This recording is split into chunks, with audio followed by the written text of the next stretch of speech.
বাবুসোনা, এই বাবুসোনা, আমরা চলে এসেছি। তুমি আসো।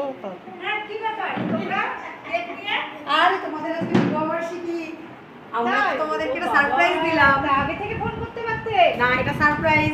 কে ডাকছে দরজার নিচে গিয়ে ছেলে দেখলো, বললো মা মামিরা এসছে। আমি তো অবাক হয়ে গেছি দেখে, এরকম সারপ্রাইজ কেউ কখনো দেয়নি। দিয়েছিল আরেকবার আমার বোনের মেয়ে 2 বছর আগে, আর এইবার ওরা দিল। ওরা একবার কেক টেক সঙ্গে নিয়ে সপরিবারে চলে এসেছে। শুধু আমার ভাই আসেনি, ওর পড়ানো ছিল বলে। এবার যাও সিঁদুর পরিয়ে দাও। এখন বলছে কেক কাটা হবে, জামাইবাবুকে নতুন জামা এনে পরিয়ে মুখে ক্রিম ট্রিম মাখিয়ে একাকার করে তারপর আমাকে দেখো না সিঁদুর ফিঁদুর পরানো। বলছে মালা দুটো আনতে পারিনি, খেয়ালও নেই, আর দোকানও দেখলাম না আসার সময়। মালা দুটো বাকি থাকলো, সামনে হবে কেক নিয়ে এসে কেক কাটা হবে।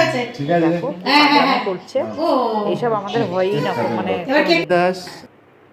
ওই এই উদ্যোগ নিয়ে করলো, তাই খুব খুশি হয়েছি এরকম একটা আয়োজন করাতে। ওকে অনেক অনেক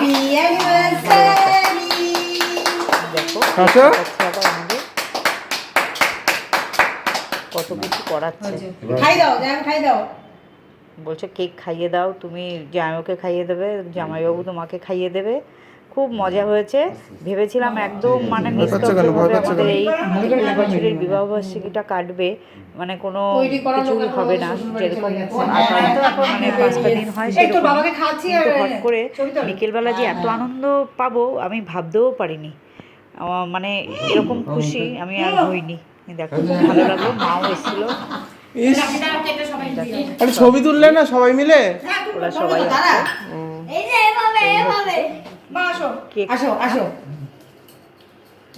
দিয়েছিস। ওইবার সবাই মিলে ছবি তোলা হবে। দেখো এই আমার বড় ননদ আমাদের সাথেই থাকে, ওরা নিচের তলায় থাকে। আর জামাইবাবু মানে উপরে উঠতে পারে না, এই জন্য আসেনি। সপরিবারে ছবি তুললাম।